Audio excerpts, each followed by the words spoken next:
Yo, what's going on, guys? GZTV back with another video. Okay, my mic's working. Oh, I can't wait for tonight. I think we're gonna listen to the Chief Keef album. I think he's dropping an album tonight. I hope. That's what I'm hoping for. I think we're gonna have a review tonight, and probably this weekend we'll talk about the album. Maybe Friday will be the day we do like a review video for it. Today, for the TikTok, I'm thinking about doing like one of the Brockhampton albums. Whichever one's better as of now is gonna make the top 50. I think definitely one of those albums should make it.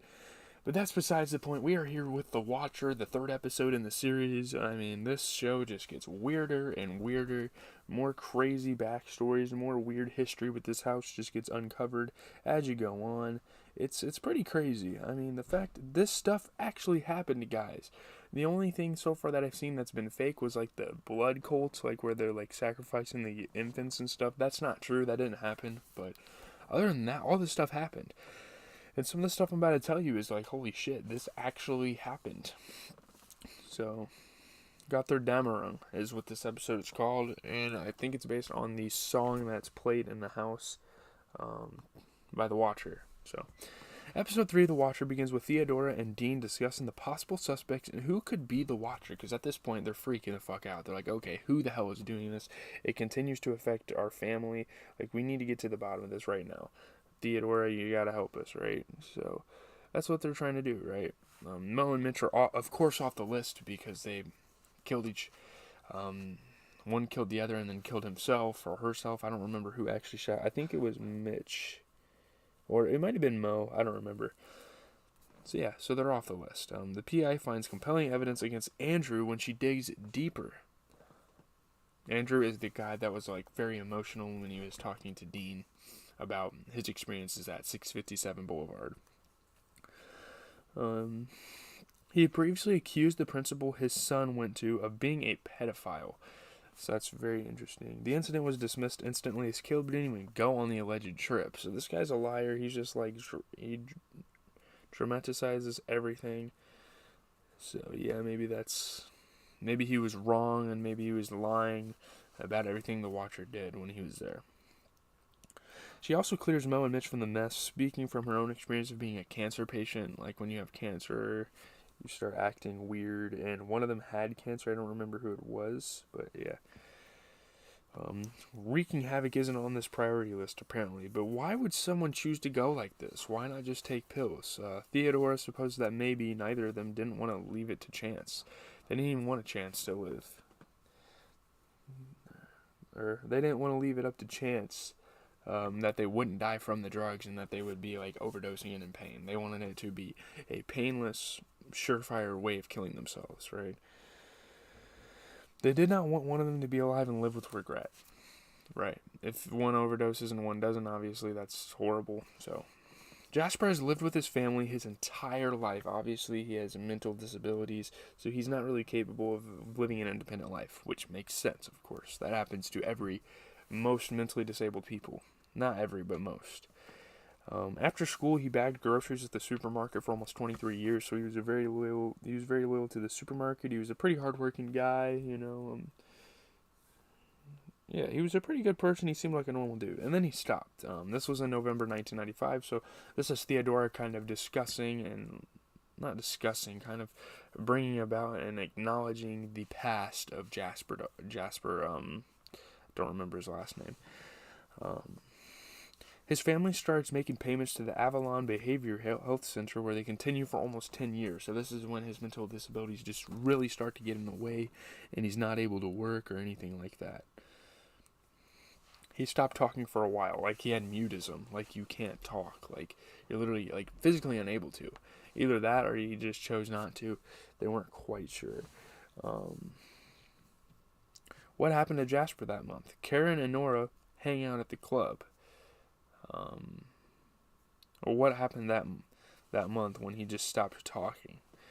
But that's the mystery we're trying to solve here. So Karen and Nora hang out at the club again, like former high school classmates, kind of just bonding together, having successful lives, and like regrouping with each other over it. Kind of a cool thing.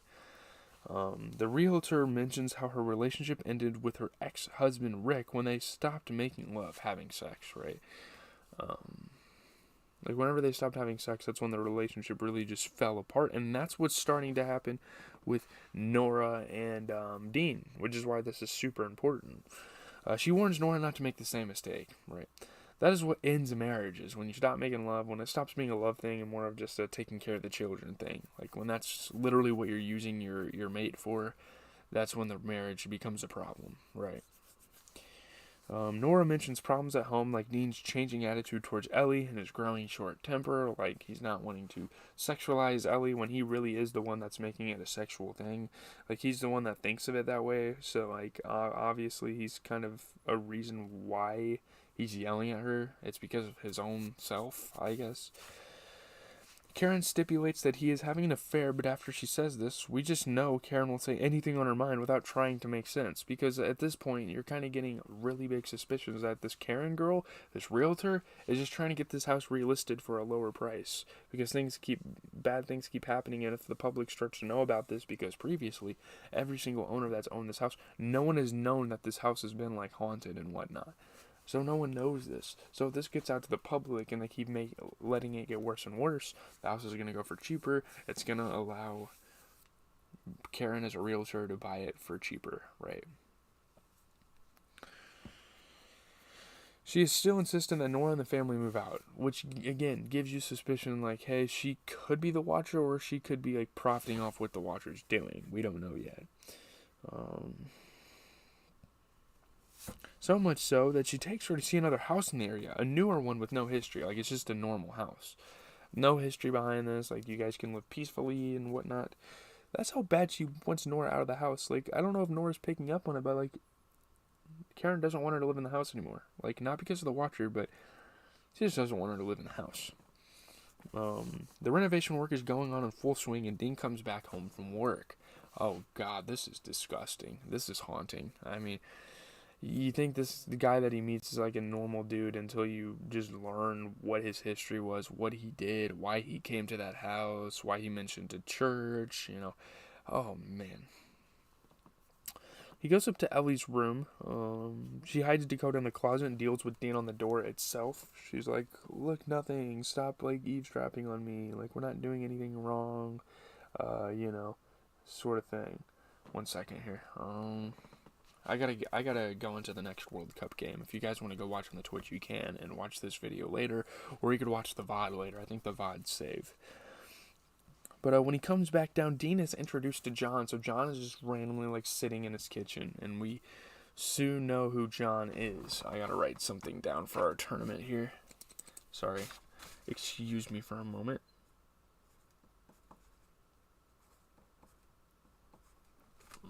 Yeah. Okay, so, at first he seems strange, but introduces himself as the building inspector. He is fucking strange. Dean gets the right first impression. This guy's weird as hell, okay? He acts strange. Oh, he's just the building inspector. Yeah, okay, Dean. Believe everything you hear. He says everything is okay with the house and makes a sandwich for himself without even asking anything. He's like, alright, I'm just gonna make a sandwich.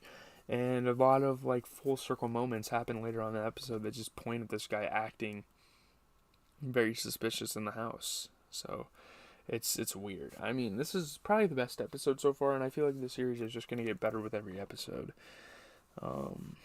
When they sit down and talk more, everything gets weird. Really weird conversations. John starts talking about the fourth turn of the Kali Yuga, as we say in India. Or as people say in India.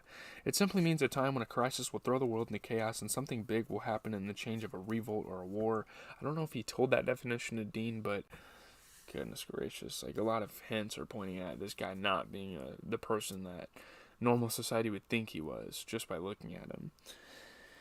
He talks about Ellie and mentions that she is having relations with Dean or Dakota. How does he know this? I don't fucking know. Who knows how he knows this? He's probably the Watcher. John Graff is probably the Watcher. I think that's like gonna be the plot twist of it all, is John Graff is the Watcher. That's kind of my prediction. Every episode, my opinion on who the Watcher is changes, which is probably the beautiful thing and what the purpose of the show is.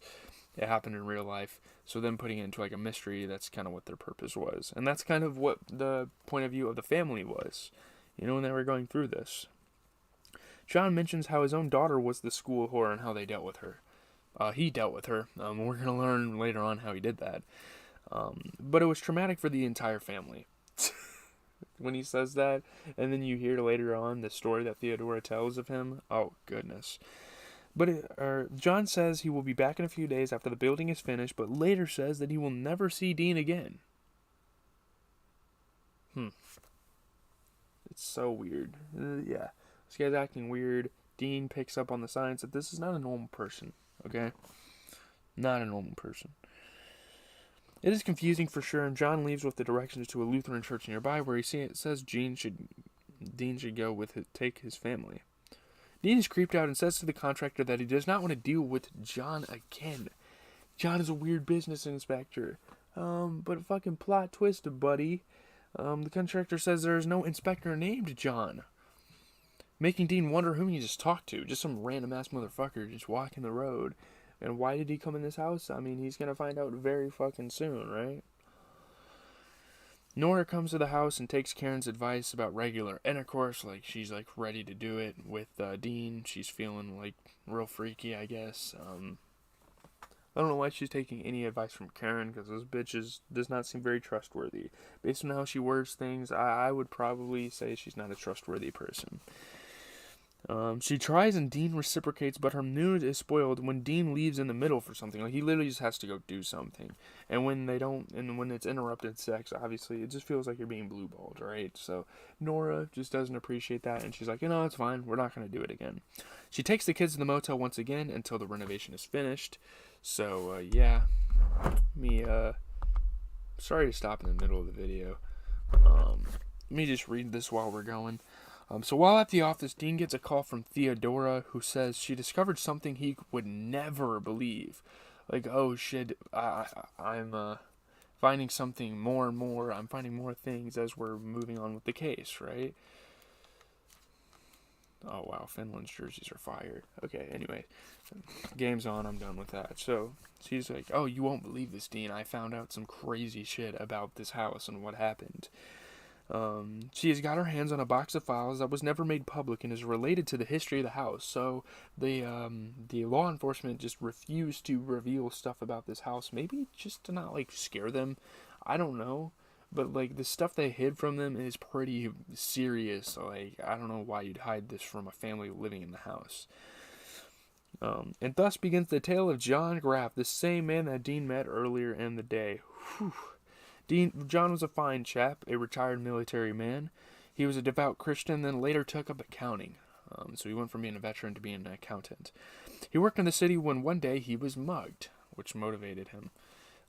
His mother Gladys inherited some money and bought him a house in the suburbs. 657 Boulevard, the same exact house that Dean lives in.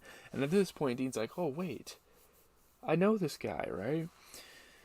His son Dale was a straight-A student and an athlete. Perfect child, raised him perfectly, yada, yada, yada. He truly was his beacon of light. Patricia, though, was something of a promiscuous girl in his eyes, while his wife Helena was just too indifferent. One day he got fired from his job, so this is very tragic, of course, because this is what was really keeping his family afloat. As he oversaw the family finances, he started to go to the bank every day and withdrew small amounts from his mother's account. Literally just stole money from his old mother that couldn't work. John never disclosed to his family that he had lost his job and kept up appearances. When he got back from the bank one day, he saw a letter from the watcher in the mail. So he, too, had to deal with the watcher. It talked about him pretending to go to his job with his daughter's affair with someone. So the watcher's been watching him this entire time, and like he's been seeing all of the like corrupt shit this guy has done. A lot didn't change, but he kept getting more letters. On Halloween, he noticed Patricia's teacher from school dancing close to her, so obviously there's a big-ass age gap. And the same things, there's a lot of parallels here with John's story and Dean's story. And who knows how this is going to end, right? It seems like she was having an affair with him, which is fucking disgusting. Dean desperately asked for reassurance from Theodora that Dean was not like this before they stayed in the house. Is he turning into John himself? She gives him a practical answer and says that the man was living a lie. His whole life was a lie. Not that the house was haunted. Greed is your sin, and patience mine. Why won't you give the house young blood that it craves? Read another letter, firmly changing John's mind. Long story short, John killed all members of his family and disappeared. He put on music, the same one that Dean hears in the house, and left the bodies to rot for 14 days. So pretty much the house is like haunted. Either that or John comes by every night and plays this music. That is the day that Jasper saw the bodies laying in the living room and went into shock. That is when Jasper had the freak out. That is why, right? The police discovered bottles previously filled up with blood, the blood of the members in the basement. John was never seen again until today. Dean asked which church he went to and says he met him earlier in the day. Patricia's teacher was also found dead but was shot with a different gun. The family moves back in and Nora's relieved that everything is behind them. Oh goodness. No, it's not. In the mail, though, is another letter from the Watcher, seeing her into a panic attack as they watch from the window. Of course, the Watcher's watching from the window. It's some scary shit. This stuff actually happens. With another episode, we move further away from the truth. It is getting hard not to look at all the new entrants in the Brannick family's lives as intruders in their own right. This episode, however, was defined by the tale of John Graff.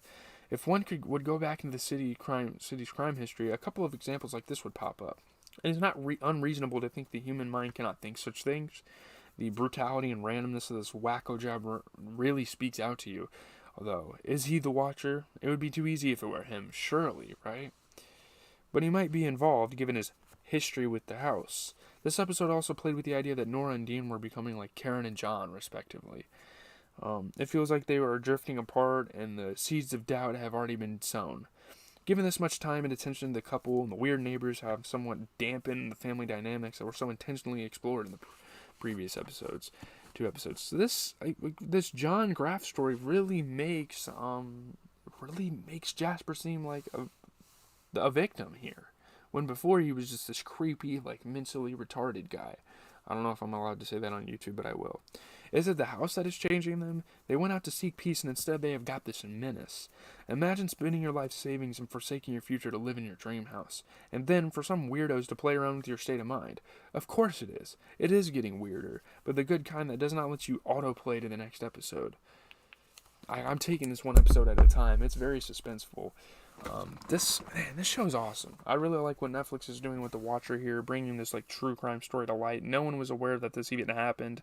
It's probably not something that got a ton of news coverage, but once like the victims and the people involved spoke up, that's when they're like, okay, we gotta really like put this in history books. Like something crazy happened here, okay?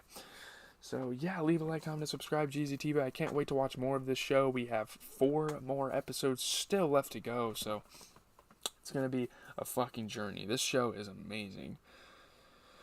But yeah,